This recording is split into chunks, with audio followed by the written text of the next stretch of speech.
ನಮಸ್ಕಾರ ಸ್ನೇಹಿತರೆ, ಮಧುರವಾಗಿ ಮಧುರ ಚಾನಲ್ಗೆ ನಿಮಗೆ ಸ್ವಾಗತ. ಈ ವಿಡಿಯೋದಲ್ಲಿ ನಾನು ಸಾಂಬ್ರಾಣಿ ಅಥವಾ ದೊಡ್ಡ ಪತ್ರೆ ಎಲೆಯಿಂದ ಗೊಜ್ಜನ್ನು ಸುಲಭವಾಗಿ ದಿಢೀರಾಗಿ ಹೇಗೆ ಮಾಡ್ಬೋದು ಅನ್ನೋದನ್ನು ಹೇಳ್ತಾ ಇದ್ದೇನೆ. ಈ ದೊಡ್ಡ ಪತ್ರೆಯನ್ನು ಸಾಂಬಾರ ಬಳ್ಳಿ ಅಥವಾ ಪ್ಲೆಕ್ಟ್ರಾಂಥಸ್ ಅಂತಲೂ ಹೇಳಬಹುದು. ಇದಕ್ಕೆ ಬೇಕಾಗುವಂತಹ ಸಾಮಗ್ರಿಗಳು: ಸಾಂಬ್ರಾಣಿ ಅಥವಾ ದೊಡ್ಡ ಪತ್ರೆ ಎಲೆಗಳು 1 ಕಪ್ನಷ್ಟು. ಸ್ವಲ್ಪ ಜಾಸ್ತಿಯೇ ಇದಕ್ಕೆ ಎಲೆಗಳು ಬೇಕು, ಯಾಕಂದರೆ ಇದನ್ನು ಬೇಯಿಸಿದ ನಂತರ ಇದು ತುಂಬ ಕಡಿಮೆ ಆಗುವುದರಿಂದ ಇದಕ್ಕೆ 1 ಕಪ್ನಷ್ಟು ಎಲೆಗಳನ್ನು ತಗೊಳ್ಬಹುದು. ಹಾಗೆಯೇ ಹುಣಸೆ ಹಣ್ಣು ಅರ್ಧ ನಿಂಬೆ ಗಾತ್ರದಷ್ಟು, ಮೀಡಿಯಂ ಸೈಜಿನ ಈರುಳ್ಳಿಯನ್ನು ಸಣ್ಣಗೆ ಕಟ್ ಮಾಡಿಟ್ಕೊಂಡದ್ದು, ಹಾಗೆ ಹಸಿಮೆಣಸಿನಕಾಯಿ ನಿಮ್ಮ ಖಾರಕ್ಕೆ ಅನುಗುಣವಾಗಿ, ನಾನಿಲ್ಲಿ 2 ತಗೊಂಡಿದ್ದೇನೆ. ಉಪ್ಪು ರುಚಿಗೆ ತಕ್ಕಷ್ಟು, ಮತ್ತು ಬೆಲ್ಲ. ಈ ಗೊಜ್ಜಿಗೆ ಬೆಲ್ಲ ಬಹಳ ಮುಖ್ಯ, ಯಾಕಂದರೆ ಹುಳಿ, ಸಿಹಿ, ಖಾರ, ಉಪ್ಪು ಎಲ್ಲವೂ ಸಮನಾಗಿದ್ದರೆ ಚೆನ್ನಾಗಿ ಆಗ್ತದೆ. 1 ಚಮಚದಷ್ಟು ಬೆಲ್ಲ, ಹಾಗೆಯೇ ಸ್ವಲ್ಪವೇ ಸ್ವಲ್ಪ ಅರಶಿನ ಹುಡಿ.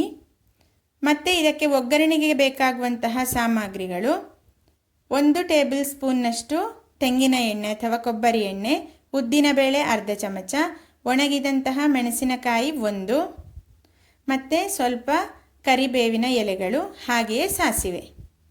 ಬನ್ನಿ ಸ್ನೇಹಿತರೆ, ಈ ಸಾಂಬ್ರಾಣಿಯ ಗೊಜ್ಜನ್ನು ಹೇಗೆ ಮಾಡುವುದನ್ನೋದನ್ನು ನೋಡೋಣ. ಮೊದಲಿಗೆ ಈ ಹುಣಸೆ ಹಣ್ಣನ್ನು ಅದರ ರಸಕ್ಕೆ ಬೇಕಾಗಿ ನೀರಿನಲ್ಲಿ ಸ್ವಲ್ಪ ಇಟ್ಟುಬಿಡಿ. ಹಾಗೆಯೇ ದೊಡ್ಡ ಪತ್ರೆ ಎಲೆಗಳನ್ನು ಸಣ್ಣ ಸಣ್ಣದಾಗಿ ಹೆಚ್ಚಿಟ್ಟುಕೊಳ್ಳಿ. ನಂತರ ಒಂದು ಬಾಣಲೆಯಲ್ಲಿ ಇದಕ್ಕೆ ಸಾಸಿವೆ, ಹಾಗೆಯೇ ಉದ್ದಿನಬೇಳೆ ಮತ್ತು ಒಣಮೆಣಸಿನಕಾಯಿಯ ತುಂಡುಗಳು 2. ನಂತರ ಇದಕ್ಕೆ ಸ್ವಲ್ಪ ಎಣ್ಣೆಯನ್ನು ಕೂಡ ಸೇರಿಸ್ಕೊಳ್ಳಿ. ಇಲ್ಲಿ ನಾನು ತೆಂಗಿನ ಎಣ್ಣೆಯನ್ನು ಸ್ವಲ್ಪ ಜಾಸ್ತಿ ಬಳಸ್ತಾ ಇದ್ದೇನೆ, ಯಾಕಂದರೆ ಈರುಳ್ಳಿ ಮತ್ತು ಸಾಂಬ್ರಾಣಿ ಎಲೆಗಳನ್ನು ಫ್ರೈ ಮಾಡೋದಕ್ಕೆ ಬೇಕು. ನಂತರ ಇದನ್ನು ಒಗ್ಗರಣೆಗೆ ಒಲೆಯ ಮೇಲೆ ಇಟ್ಟುಕೊಳ್ಳಿ. ಇದು ಸಾಸಿವೆ ಸಿಡಿದ ನಂತರ ಇದಕ್ಕೆ ಕರಿಬೇವಿನ ಎಲೆಗಳು, ಹಾಗೆ ಹಸಿಮೆಣಸಿನಕಾಯಿ ಮತ್ತು ಈರುಳ್ಳಿ ಹೆಚ್ಚಿಟ್ಟುಕೊಂಡದ್ದು ಇದನ್ನು ಹಾಕಿ 1 ನಿಮಿಷಗಳ ಕಾಲ ಇದನ್ನು ಈ ರೀತಿಯಾಗಿ ಫ್ರೈ ಮಾಡಿಕೊಳ್ಳಿ. ಈರುಳ್ಳಿ ಕಂದು ಬಣ್ಣಕ್ಕೆ ತಿರುಗುವಂತಹ ಅವಶ್ಯಕತೆ ಇಲ್ಲ. ಈಗ ನೋಡಿ, ಇಷ್ಟು ಸ್ವಲ್ಪ ಬೆಂದ ರೀತಿಯಲ್ಲಿ ಆದರೆ, ಫ್ರೈ ಆದರೆ ಈ ಈರುಳ್ಳಿ ಆಗಿದೆ.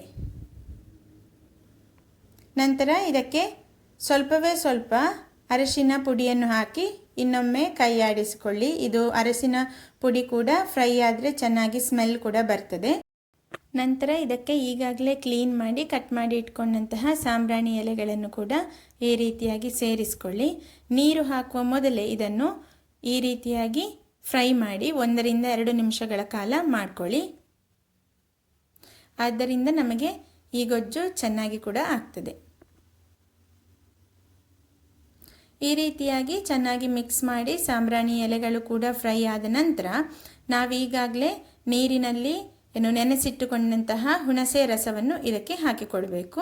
ಮೊದಲಿಗೆ ಈ ರೀತಿಯಾಗಿ ಹುಣಸೆ ರಸವನ್ನು ಹಾಕಿ, ಇನ್ನೂ ಸ್ವಲ್ಪ ನೀರು ಬೇಕು ಅಂತ ಅನ್ನಿಸಿದರೆ ಈ ಹುಣಸೆ ಹಣ್ಣು ನೆನೆಸಿಟ್ಟುಕೊಂಡಂಥದ್ದಕ್ಕೆ ಇನ್ನೂ ಸ್ವಲ್ಪ ನೀರನ್ನು ಸೇರಿಸಿಕೊಂಡು ಪೂರ್ತಿಯಾಗಿ ಈ ರಸವನ್ನು ಈ ಗೊಜ್ಜು ಮಾಡುವುದಕ್ಕೆ ಸೇರಿಸಿಕೊಳ್ಳಬಹುದು.